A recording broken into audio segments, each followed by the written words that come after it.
Madam Ambassador, thank you for taking the time to speak with Pravasi Herald.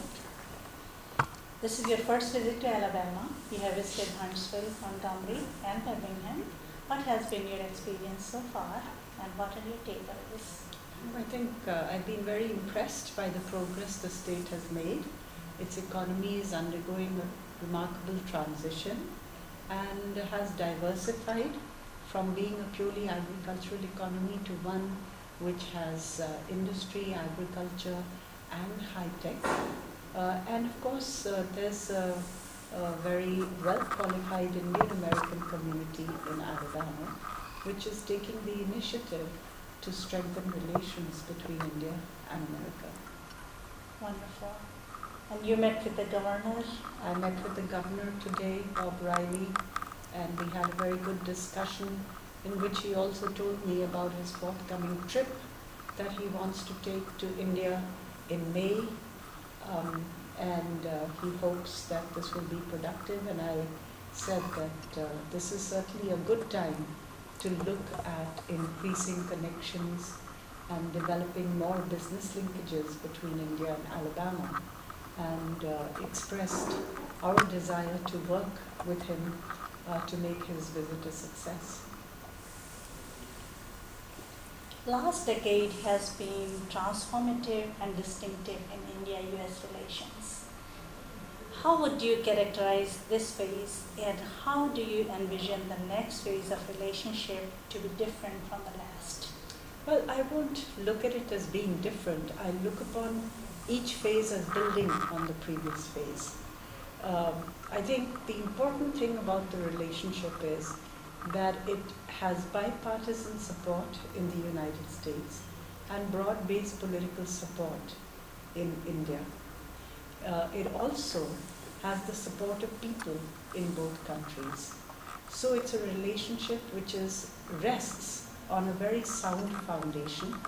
And of course, our economic and trade ties, our ties in the political field, our ties in areas such as counterterrorism and defense cooperation have been growing.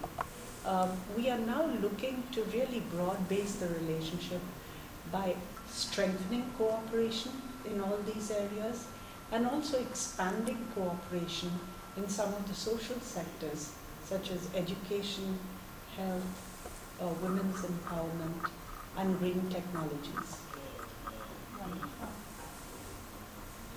You recently said India's investment infrastructure alone over the next 5 years will require at the very least $500 billion at India's prices.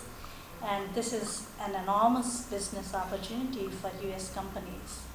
What are the major areas that provide business opportunities for US-based businesses in the next 5 years, which are consistent with India's development goals?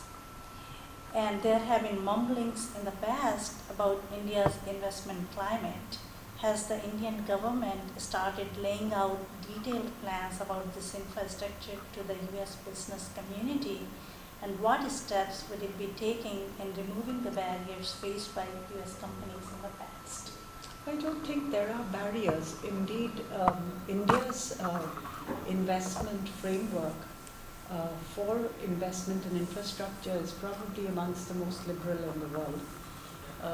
Because of the challenge that we face, we are increasingly trying to look at getting more private sector participation in infrastructure, including foreign direct investment.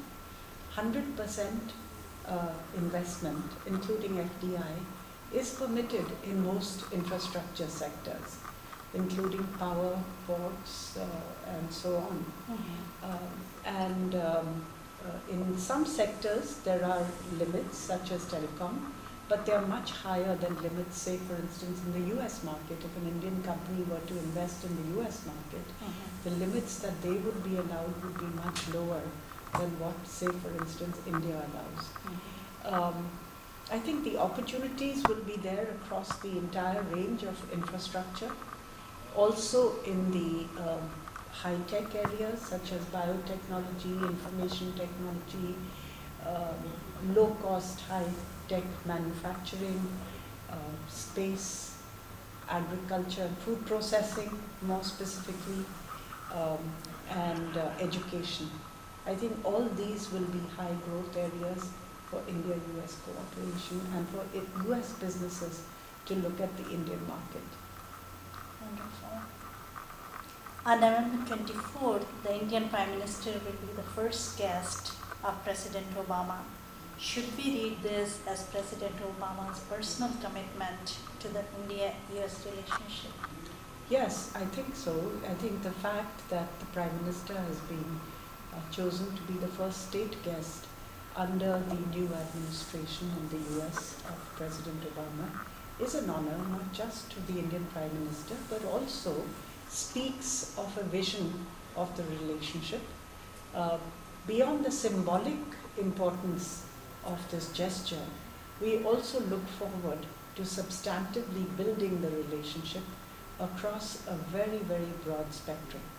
The Secretary of State, Hillary Clinton, has talked of taking the India-US relationship to the third level. She calls it India-US 3.0. You know, the first being under President Clinton, the second being under President Bush, and now the third level to which we want to take the relationship. Thank you for clarifying that, because we have been wondering what that 3.0 level meant.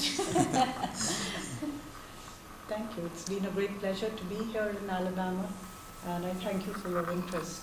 Thank you so much for your time, and since your visit was announced, there has been a buzz in the community, and I'm sure after you leave, we'll be talking about it, and after the governor's visit to India, there will be a new momentum towards creating the partnership.